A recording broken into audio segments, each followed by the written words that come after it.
যে সাপটা মারবো, নেটের কোন জায়গায় গিয়ে পড়বে, বলটা কোথায় ফেলবো, ব্রেন কাজ করে, ডাইন বাম কোঅর্ডিনেশন হয়। হ্যাঁ, প্লেয়ার কোথায় আছে, আমার ব্রেন অলওয়েজ ক্যালকুলেট করে আমি বলটা ফাঁকা জায়গায় ফেলবো।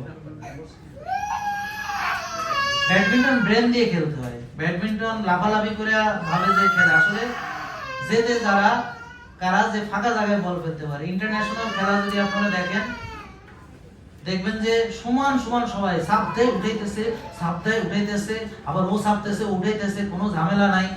যতই জোরে সাপ দেয় হ্যাতই উঠায় ফেলে, কোনো কায়দা নাই।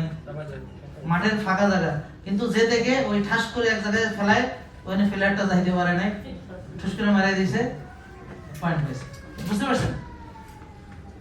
এই যে ওখান থেকে গ্যাপটা সে বাইর করলো, কোন অ্যাঙ্গেলে মারতে হবে, স্পিড কি হবে, ফোর্স কি হবে, অ্যাঙ্গেল কি হবে, ব্যাটের কোন জায়গায় বল কোথায় যাবে, এই যে এগুলো ক্যালকুলেশন ব্রেনে। আর সবচেয়ে বড় কথা হলো, একটা গেমের ভিতরে থাকলে মানুষ আর অন্য নষ্ট কথা ভাবতে পারে না, অতীতের খারাপ কথা ভাবতে পারে না, ফিউচার বাজে কথা। ওই সময় সে ওই খেলার মধ্যে থাকে। ওই যে একটা আনন্দ, একটা ড্রাগস। হ্যাঁ, তো যাদের জীবনে খেলাধুলা নেই ওরা বুড়িয়া। বাচ্চারা খেলাধুলা করে, তাই না? আর যারা খেলাধুলা করে ওরা বেবি সব সময়। যেমন আমি খেলাধুলার ভিতরে, আনন্দ ফুর্তির ভিতরে থাকি।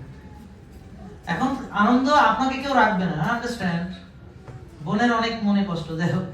শোনেন, পৃথিবীতে আপনাকে কেউ আনন্দ দিবে না। হ্যাঁ, আপনি নিজে নিজে আনন্দিত থাকবেন, খুশি। বুঝছেন? তুই পাগল নাকি, খালি হাসোস? কয় হ্যাঁ আমি পাগল, আমার সুখ আমার কাছে। আমার কথা বুঝতে পারছেন? আপনি মন চাইলে দুঃখ করতে পারবেন, আপনি চাইলে হাসি খুশি থাকবেন। The choice is yours. বেশিরভাগ লোক সে দুঃখের অভিনয় করার চয়েস করে।